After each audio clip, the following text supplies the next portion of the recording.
You're broke because you're stupid.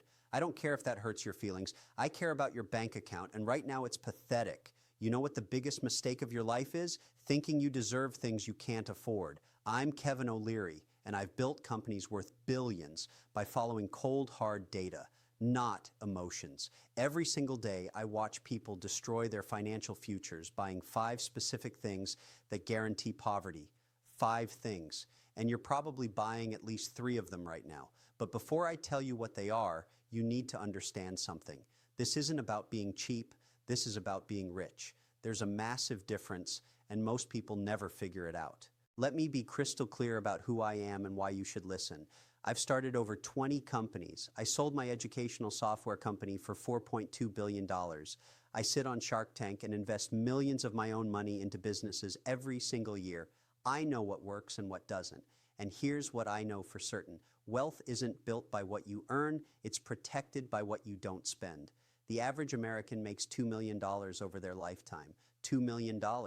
You know how much the average American retires with? Less than 100,000. Where did the other 1.9 million go? It evaporated on garbage, on status symbols, on things that made them feel rich while keeping them poor. I meet people every day who make 6 figures and live paycheck to paycheck. That's not a salary problem. That's a spending problem. And the spending problem always comes down to the same 5 categories. These 5 things are silent killers. They look harmless. Society tells you they're normal, but they're destroying your future wealth every single day. Number 1, new cars.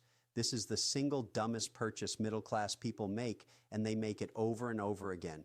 You want to know why you're not rich? Because you're driving your retirement fund. Here are the numbers, and numbers don't lie. The average new car costs $48,000 in America right now. $48,000. The second you drive that car off the lot, it loses 11% of its value. That's $5,280 gone in 60 seconds. Within 1 year, that car loses 20% of its value. Within 5 years, it loses 60%. Let me translate that for you. You just took $48,000 and turned it into $19,000 in 5 years. That's a $29,000 loss. But here's what makes it criminal.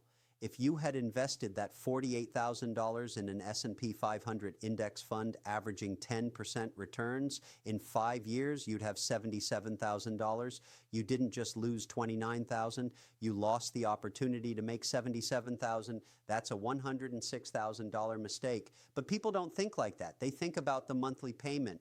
Oh, it's only $600 a month. I can afford $600 a month. No, you can't. Because that $600 a month for 5 years is $36,000, plus insurance costs more on new cars, plus registration costs more, plus you're paying interest if you financed it, which 90% of people do. You know what I drive? I drive a used car. Always have, always will. I bought a 4-year-old car for $20,000 that originally sold for $50,000. Somebody else took the depreciation hit. I got a perfectly functioning vehicle for 60% off. That's called being smart with money. But people say, oh, Kevin, I need a reliable car for work. You know what's reliable? A 3-year-old Honda Civic with 30,000 miles on it. It'll run for another 200,000 miles. You don't need a new car. You need your ego validated, and that ego is costing you your financial freedom. Stop it. Buy used cars every single time, no exceptions. Number 2, daily coffee and eating out. You're about to roll your eyes and say, Kevin, not the coffee lecture again. Yes, the coffee lecture again, because you're still not getting it. $5 for a latte. Seems harmless, right? Let's do math. $5 times 5 days a week times 52 weeks is $1,300 a year on coffee. But you're not just buying coffee. You're also grabbing lunch out because you didn't meal prep. That's $12. You're getting dinner delivered twice a week because you're tired. That's $30 each time. Let's add it up. Coffee, $1,300 annually. Lunch out 5 days a week at $12, $3,120 annually. Dinner delivery twice weekly, $3,120 annually. That's $7,540 every single year on food you could make at home for $1,500. $6,000 difference every year. For 10 years, that's $60,000. Invested at 10% annual returns, that's actually $104,000. You just spent your down payment on a house on convenient food. I meal prep every Sunday. Takes 2 hours. Costs me $40 for the entire week. My coffee is made at home. Costs 30 cents per cup. You know why? Because I'd rather be rich than convenient. Convenience is expensive, and expensive keeps you poor. But here's the real issue.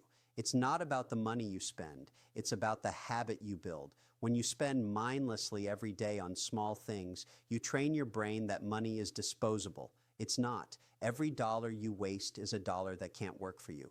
Every dollar you invest is a soldier in your army building wealth while you sleep. Stop buying convenience. Start buying your future. Number 3, subscription services you don't use. This one's insidious because it's invisible. Money just disappears from your account every month and you don't even notice. Netflix, Spotify, Apple Music, Disney Plus, HBO Max, Amazon Prime, gym membership you haven't used in 8 months, meal kit delivery, beauty box subscriptions, software subscriptions, cloud storage, gaming subscriptions. The average American has 12 subscriptions and only actively uses 4.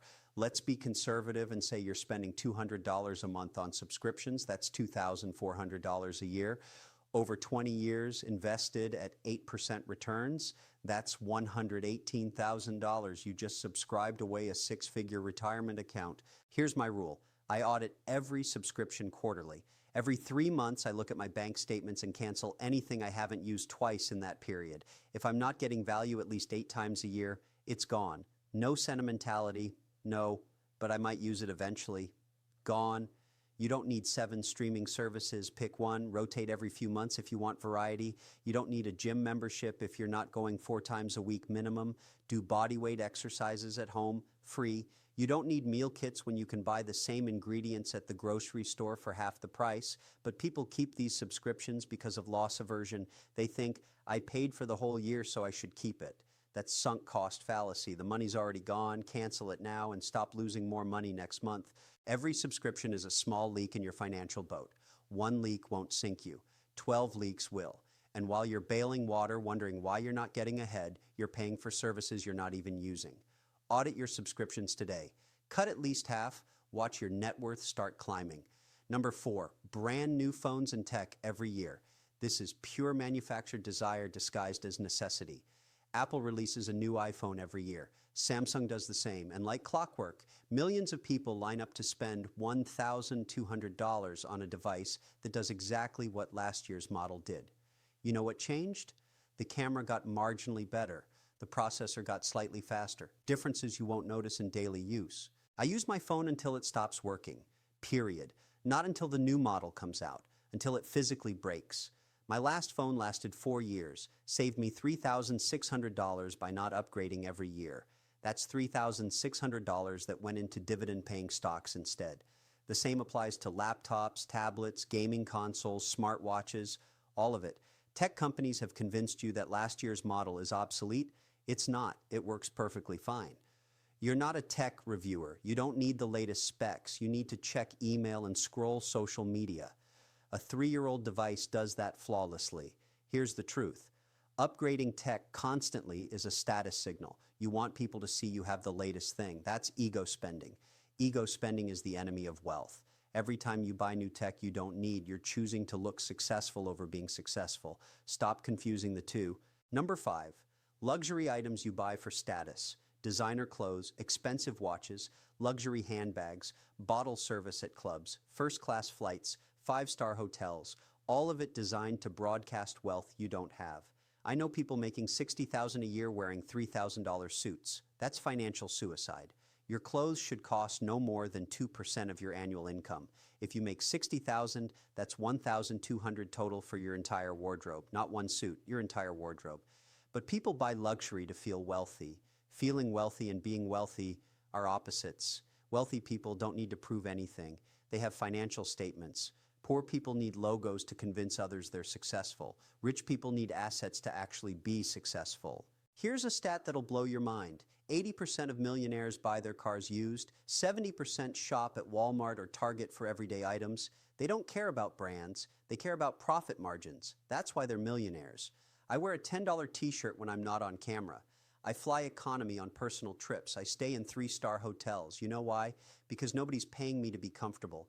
That money stays in my investment accounts earning returns. Every luxury purchase is a trade. You're trading future wealth for present status. And status doesn't compound. Wealth does. Choose wisely. Let's add up what we just talked about. New car instead of used, $29,000 loss over 5 years. Daily coffee and eating out, $6,000 annually. Subscriptions you don't use, $2,400 annually. New tech every year, $1,200 annually. Luxury status items, conservatively $3,000 annually. That's $12,600 every single year you're throwing away. Over 20 years, invested at 8% annual returns, that's $628,000. You just bought a house in cash by stopping these 5 behaviors. But here's what most people will do: nothing. They'll watch this video, nod along, feel motivated for 6 hours, and then go right back to their patterns because change is uncomfortable, discipline is hard, delayed gratification feels like punishment. But you know what's really hard? Being 70 years old and broke, working until you die because you spent your entire life prioritizing comfort over wealth. That's hard. So here's what you do today, not tomorrow, today. Cancel subscriptions you're not using. Make coffee at home tomorrow morning. Commit to keeping your current phone another 2 years. Go through your closet and realize you have enough clothes. And if you're car shopping, search used inventory only. These aren't sacrifices, they're choices. You're choosing wealth over ego, freedom over status, future security over present comfort. That's not being cheap. That's being smart. That's how you actually get rich. Now go do it.